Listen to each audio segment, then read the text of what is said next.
Hello friends, welcome to everyday Bible reading programme. ఈరోజు మనం కీర్తనలు 17వ అధ్యాయం చదువుకుందాం.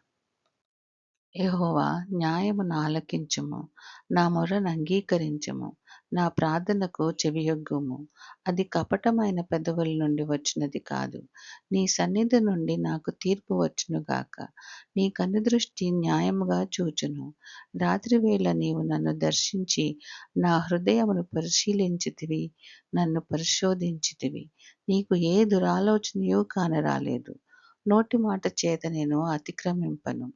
మనుష్యుల కార్యముల విషయమైతే బలాత్కారుల మార్గముల తప్పించుకొనుటకై నీ నోటి మాటను బట్టి నన్ను నేను కాపాడుకొని ఉన్నాను. నీ మార్గముల యందు నా నడకలను స్థిరపరచుకొని ఉన్నాను. నాకు కాలు జారలేదు. నేను నీకు మొర్రపెట్టుకొని ఉన్నాను. దేవా, నీవు నాకు ఉత్తరమిచ్చెదవు. నాకు చెవియొగ్గి నా మాట ఆలకించుము. నీ శరణుజొచ్చిన వారిని, వారి మీదకి లేచువారి చేతిలో నుండి నీ కుడి చేత రక్షించువాడా? నీ కృపాతిశయములను చూపుము. ఒకడు తన కనుపాపను కాపాడుకొనున్నట్లు నన్ను కాపాడుము. నన్ను లయపరచగోరు దుష్టులను పోగొట్టి కాపాడుము. నన్ను చుట్టుకొని నా ప్రాణ శత్రువుల చేత చిక్కకుండను నీ రెక్కల నీడ క్రింద నన్ను దాచుము. వారు తమ హృదయమును కఠినపరుచుకొని ఉన్నారు. వారి నోరు గర్వముగా మాట్లాడును. మా అడుగుజాడలను గుర్తుపట్టి వారిప్పుడు మమ్మను చుట్టుకొని ఉన్నారు. మమ్మను నేలను కూల్చుటకు గురిచూచుచున్నారు.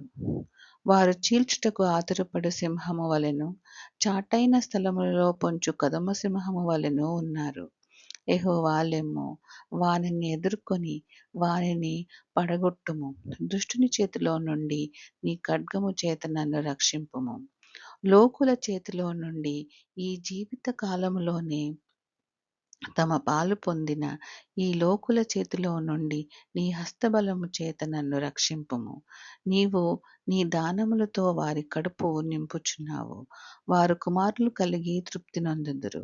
తమ ఆస్తిని తమ పిల్లలకు విడిచిపెట్టుదురు.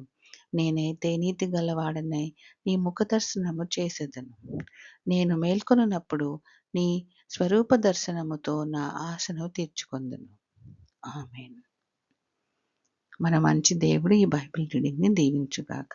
Thank you friends for joining me in this everyday Bible reading program. ఈ బైబిల్ రీడింగ్ మీకు దీవెనకరంగా ఉందని తలస్తున్నాను. Thank you.